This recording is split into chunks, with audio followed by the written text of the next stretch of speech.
Hello students, myself Dr. Himani, Assistant Professor in Economics in Dayanand Mahila Mahavidyalaya, Kurukshetra.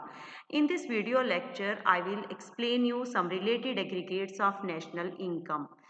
The very first aggregate is GDP at market price, Gross Domestic Product at market price.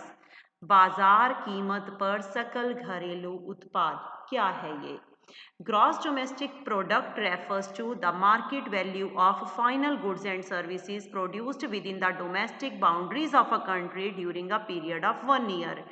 एक वर्ष में एक देश की घरेलू सीमा में जितनी वस्तुएं और सेवाओं का उत्पादन होता है उनकी बाजार कीमत को सकल घरेलू उत्पाद कहा जाता है। ग्रॉस डोमेस्टिक प्रोडक्ट अगर आपको कैलकुलेट करना है तो आप ये देखेंगे कि 1 ईयर के अंदर एक कंट्री में कितनी गुड्स और सर्विसेज प्रोड्यूस हुई, उनकी क्वांटिटी कितनी है और उन्हें उनके मार्केट प्राइस से मल्टीप्लाई कर देंगे तो वो आपकी जीडीपी आ जाएगी। फार्मूला देखिए ध्यान से, GDP is equal to price into quantity. सकल घरेलू उत्पाद gross domestic product is equal to market price of the goods and services multiply by the quantity of final goods and services produced in a country in a given time period. एक साल में एक देश में जितनी वस्तुओं और सेवाओं का उत्पादन होता है उन्हें अगर उनकी मार्केट प्राइस से बाजार कीमत से मल्टीप्लाई कर दिया जाए तो आपकी जीडीपी आ जाती है। कुछ फीचर्स हैं इसकी। सबसे पहली है यहाँ पे ग्रॉस वर्ड को यूज किया गया है डोमेस्टिक प्रोडक्ट के साथ। इसका मतलब जितनी भी डेप्रिसिएशन अलाउंस है या फिक्स्ड कैपिटल की कंजम्पशन है उन्हें इसमें इंक्लूड किया गया है।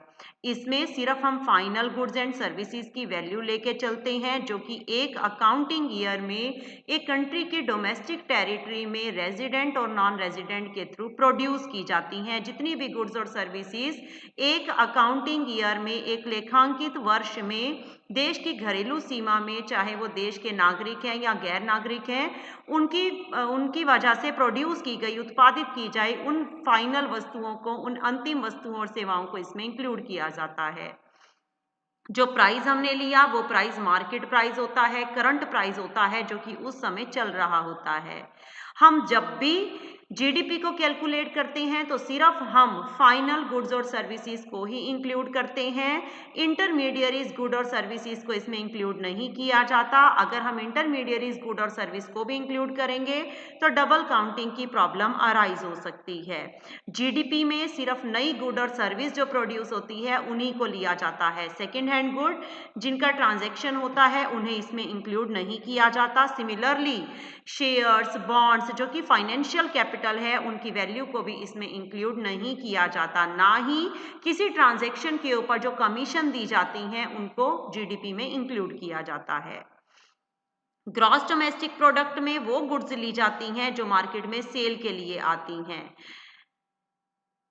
इम्प्यूटेड वैल्यू कुछ गुड्स और सर्विसेज की जो कि मार्केट में सेल के लिए नहीं आ रही उसे भी जीडीपी में कैलकुलेट किया जाता है। इन गुड्स और सर्विसेज में क्या क्या इंक्लूड है? सबसे पहला है free residential accommodation, food, clothing and कुछ और मोनेटरी, नॉन मोनेटरी बेनिफिट्स जो कि वर्कर को मिलते हैं। फॉर एग्जांपल एक वर्कर किसी फैक्ट्री में काम कर रहा है तो कंपनी की तरफ से उसको फ्री फूड दिया जा रहा है, क्लॉथ्स दिए जा रहे हैं, रहने के लिए घर दिए जा रहे हैं या किसी और कोई और बेनिफिट दिया जा रहा है। उनकी जो भी वैल्यू होगी उसे जीडीपी में कैलकुलेट किया जाएगा। इसी तरह से अगर आप अपने घर में रहते हो तो आपका सेल्फ ऑक्यूपाइड हाउस का जो रेंट होगा उसे भी जीडीपी में कैलकुलेट किया जाएगा। जीडीपी में क्या क्या कैलकुलेट नहीं होता? ट्रांसफर पेमेंट, हस्तांतरण आय इसमें कैलकुलेट नहीं की जाती, इसमें काउंट कहीं नहीं की जाती है, इंक्लूड नहीं की जाती। कैपिटल गेन्स को या इनकम जो आपको इलीगल मीन से मिली, फॉर एग्जांपल आपने जुआ खेला, सट्टा लगाया, उनसे आपकी जो इनकम हुई that will not be included in GDP, उसे जीडीपी में इंक्लूड नहीं किया जाएगा। ये हमारा सबसे मेन, सबसे इम्पॉर्टेंट सबसे पहला एग्रीगेट था जीडीपी जो कि हमने मार्केट प्राइस पे ली। सेकंड एग्रीगेट हमारा आ जाता है GNP at the market price. GNP at the market price, as you all knows कि अगर हमें डोमेस्टिक से नेशनल पे जाना है तो हमें क्या ऐड करना है? तो यहाँ पे अब हम पहले ही कर चुके हैं कि जीडीपी मार्केट प्राइस पे क्या है, जीएनपी क्या है। जीएनपी एक ब्रॉडर कंसेप्ट है जीडीपी के कंपैरिजन में। जीडीपी में हमने हमारे वन अकाउंटिंग ईयर में हमारी डोमेस्टिक टेरिटरी में जो गुड्स और सर्विसेज प्रोड्यूस हुई थी उनकी मार्केट वैल्यू को लिया था, बट जीएनपी के अंदर वन अकाउंटिंग ईयर में जो भी गुड्स और services final good service produce होती हैं उनके हम मार्केट वैल्यू को भी लेके चलते हैं, साथ ही साथ net factor income from abroad को भी इसमें ऐड किया जाता है। Now what is net factor income from abroad? हमारे कुछ फैक्टर्स बाहर की कंट्री में अपनी सर्विसेज प्रोवाइड करते हैं जहां से उनको इनकम मिलती है, और कुछ बाहर के फैक्टर्स हमारी कंट्री में अपनी सर्विसेज दे रहे हैं जिन्हें हम इनकम देते हैं। इन दोनों का डिफरेंस होता है net factor income from abroad. जब भी आपको डोमेस्टिक से नेशनल पे जाना है, घरेलू से राष्ट्रीय पे आना है, तो आप net factor income from abroad को डोमेस्टिक वाले में ऐड कर दोगे।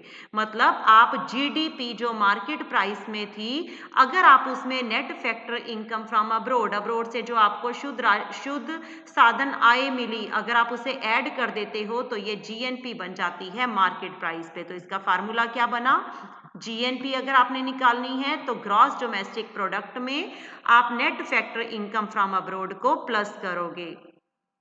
जीएनपी ग्रॉस नेशनल प्रोडक्ट, सकल राष्ट्रीय उत्पाद निकालने के लिए सकल घरेलू उत्पाद में शुद्ध साधन आय जो कि हमें विदेशों से मिली उसे प्लस कर दिया जाएगा।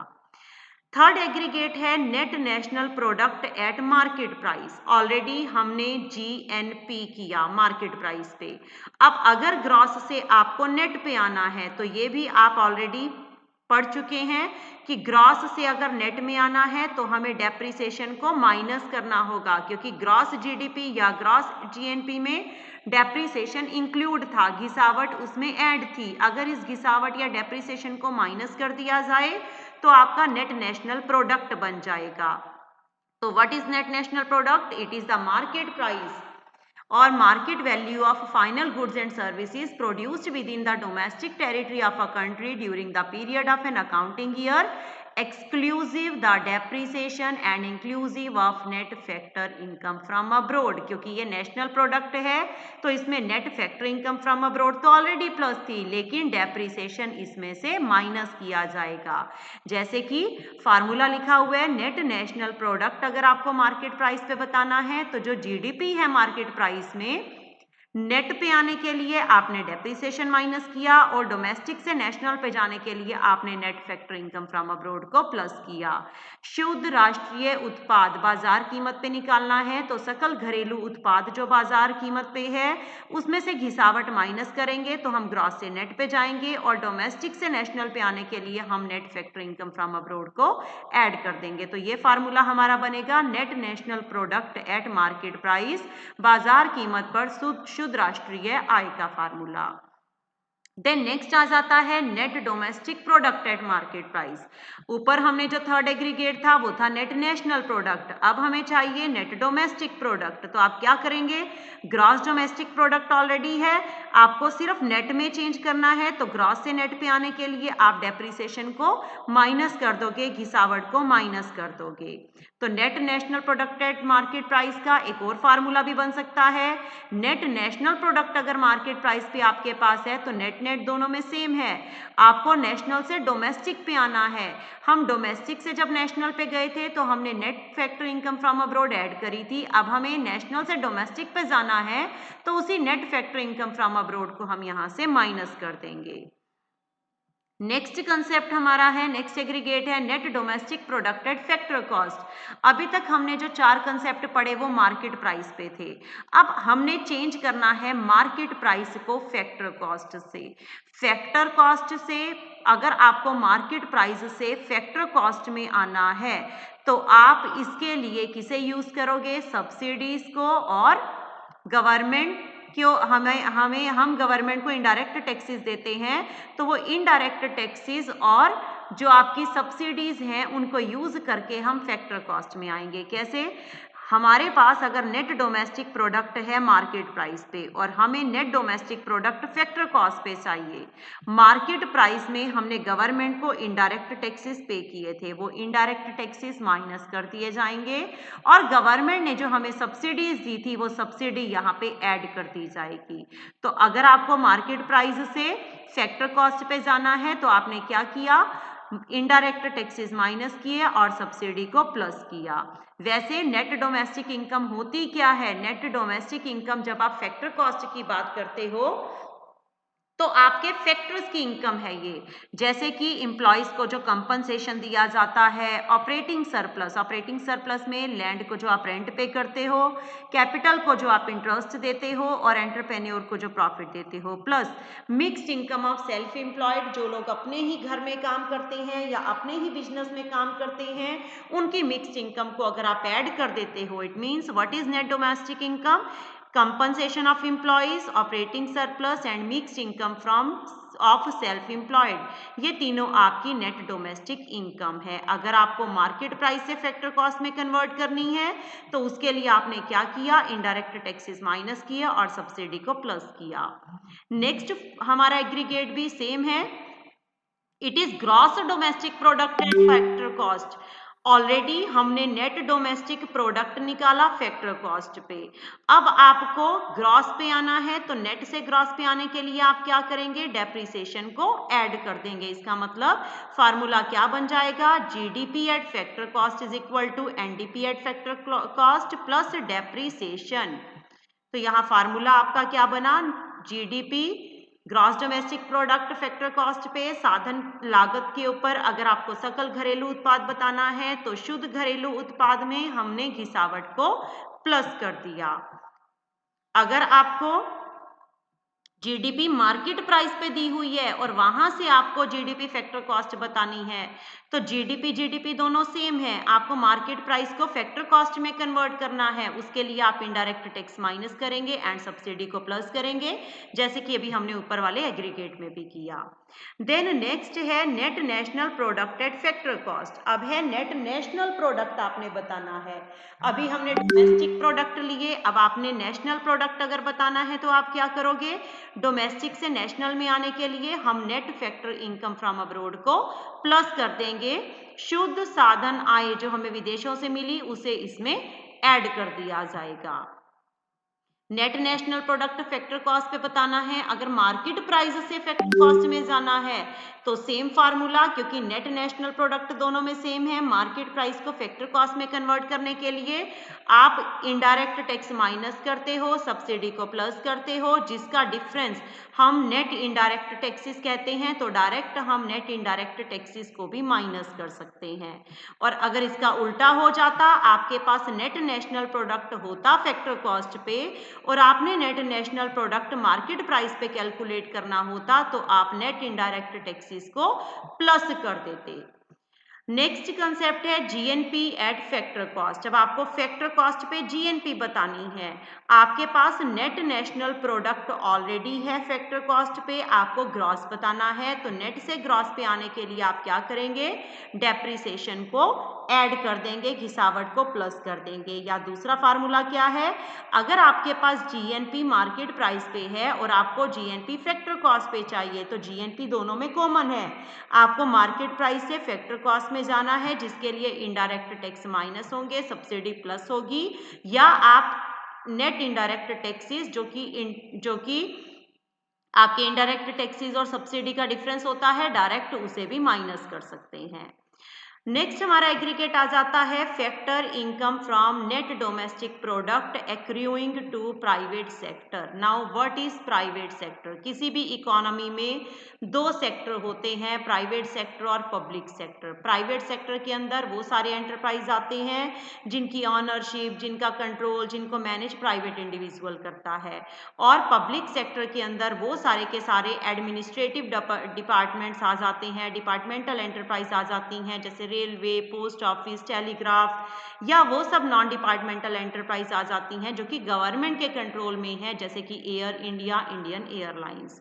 फैक्टर इनकम जो कि net domestic product private sector की अगर आपने बतानी है तो उसके लिए आप क्या करेंगे, आपको अगर फैक्टर इनकम कैलकुलेट करनी है from net domestic product accruing to private sector, शुद्ध घरेलू उत्पाद में से आपको साधन आय बतानी है जो कि निजी क्षेत्र की है, तो आप टोटल जो आपकी पूरी कंट्री की net domestic product factor cost की है उसमें से आप गवर्नमेंट की प्रॉपर्टी और एंटरप्रेन्योरियल इनकम को माइनस कर देंगे और नॉन डिपार्टमेंटल एंटरप्राइजेस की सेविंग्स को भी माइनस कर देंगे। मतलब पूरे देश का जो शुद्ध घरेलू उत्पाद था साधन लागत पे, उसमें से आप property and entrepreneurial income of the government departmental enterprise, सरकार के जो डिपार्टमेंटल एंटरप्राइज हैं उनकी जो इनकम है या प्रॉपर्टी है वो भी माइनस होगी, और जो नॉन डिपार्टमेंटल गैर विभागीय जो उद्यम है उनकी सेविंग को भी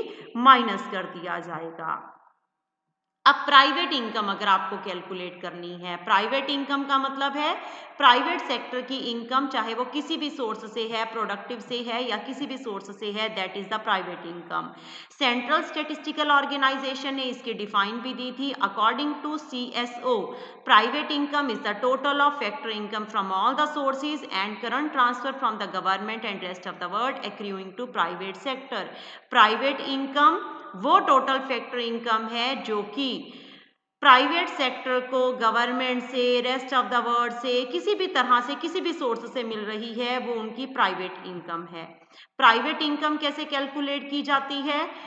प्राइवेट इनकम को कैलकुलेट करने के लिए अभी हमने ऊपर वाले एग्रीगेट में फैक्टर इनकम निकाली थी from the net domestic product accruing to private sector, जिसका हमने ये फार्मूला भी पढ़ा। नेट डोमेस्टिक प्रोडक्ट जो फैक्टर कॉस्ट में से है उसमें से आप गवर्नमेंट के डिपार्टमेंटल एंटरप्राइज की एंटरप्रेन्योरियल इनकम और प्रॉपर्टी इनकम को माइनस करेंगे और नॉन डिपार्टमेंटल एंटरप्राइज की सेविंग को भी माइनस करेंगे। तो प्राइवेट इनकम के लिए आप क्या करोगे? Income from the domestic product accruing to private sector, यही इनकम जो अभी ऊपर हमने निकाली, इसमें आप net factor income from abroad, abroad से जो नेट फैक्टर इनकम मिली वो भी प्लस कर दोगे। गवर्नमेंट के जो करंट ट्रांसफर है जो प्राइवेट सेक्टर को मिल रहे हैं वो भी ऐड कर दिए जाएंगे। रेस्ट ऑफ द वर्ल्ड से आपको जो ट्रांसफर मिल रहे हैं वो भी ऐड हो जाएंगे, और नेशनल डेब्ट के ऊपर अगर आपको कुछ इंटरेस्ट मिलता है तो वो भी इसमें ऐड हो जाएगा। हमने अभी डिफाइन में पढ़ा, प्राइवेट इनकम प्राइवेट सेक्टर की वो इनकम है जो उसे किसी भी सोर्स से मिल रही है, चाहे वो बाहर से है, कंट्री से है या किसी भी तरह से है। या इसका एक और फार्मूला है, आप इसी factor income from net domestic product accruing to private sector जो हमने लिखा उसकी जगह इसका ये पूरा फार्मूला लिख दो, बाकी का पार्ट सब सेम लिखो, तो वो भी आपकी प्राइवेट इनकम है। डिपेंड करता है कि आप फार्मूला किस तरह से यूज कर रहे हैं। Now what is personal income? Personal income क्या है? व्यक्तिगत आय क्या है? Personal income is the total of all current income actually received by household and individual of a country from all sources. जितने भी इंडिविजुअल हैं या हाउस होल्ड हैं उनको कंट्री, जो भी कंट्री के इंडिविजुअल या हाउस होल्ड हैं, उनकी सारी सोर्सेज से जो उनकी इनकम है वो उनकी पर्सनल इनकम है। इसमें फैक्टर इनकम और ट्रांसफर पेमेंट दोनों को इंक्लूड किया जाता है। इसका फार्मूला क्या है? पर्सनल इनकम अगर आपने कैलकुलेट करनी है तो प्राइवेट इनकम में से आप कॉर्पोरेट सेविंग, कॉर्पोरेट सेविंग मतलब जो एक बिजनेस के अनडिस्ट्रीब्यूटेड प्रॉफिट्स होते हैं वो माइनस कर दोगे, माइनस कॉर्पोरेट टैक्स जो आप पे करते हो वो भी माइनस कर दिया जाएगा। पर्सनल इनकम और नेशनल इनकम में क्या डिफरेंस है? पर्सनल इनकम एक ऐसा कंसेप्ट है जो कि इनकम की रिसिप्ट से रिलेटेड है, लेकिन नेशनल इनकम इनकम के जनरेशन से रिलेटेड है। इनकम जो कि डोमेस्टिक प्रोडक्ट से हम एक्वायर करते हैं, government constitutes a part of national income, वो नेशनल इनकम का पार्ट है लेकिन वो पर्सनल इनकम का पार्ट नहीं है। नेशनल इनकम के अंदर सिर्फ फैक्टर इनकम्स को लिया जाता है, लेकिन पर्सनल इनकम में फैक्टर इनकम भी ली जाती है और ट्रांसफर पेमेंट भी ली जाती है। कॉरपोरेट की सेविंग और कॉरपोरेट के जो प्रॉफिट्स होते हैं वो नेशनल इनकम का पार्ट हैं, लेकिन पर्सनल इनकम को कैलकुलेट करते हुए इन कॉरपोरेट सेविंग और कॉरपोरेट टैक्सेस को नहीं लिया जाता, उसे एक्सक्लूड कर दिया जाता है। नेशनल डेब्ट के ऊपर जो इंटरेस्ट मिलता है वो पर्सनल इनकम का पार्ट है, बट वो नेशनल इनकम का पार्ट नहीं है। तो ये नेशनल इनकम और पर्सनल इनकम में डिफरेंस है।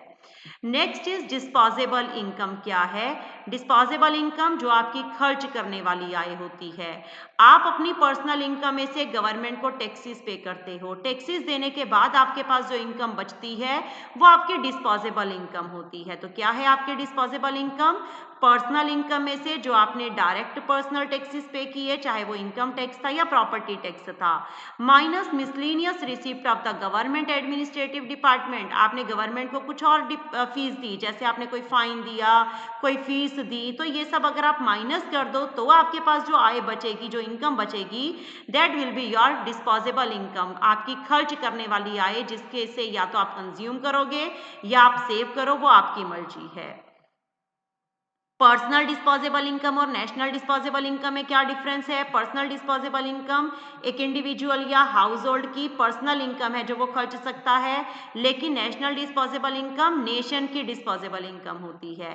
नेशनल डिस्पोजेबल इनकम को एस्टिमेट करते हुए total net domestic income eight factor cost, net indirect taxes, net factor income from abroad, net current transfer from rest of the world, इन्हें add किया जाता है। लेकिन जब आपने पर्सनल डिस्पोजेबल इनकम निकाली तो आपने टैक्सेस को और मिसलेनियस जो भी रिसिप्ट आपने गवर्नमेंट को दी उनको एक्सक्लूड किया, उनको माइनस किया।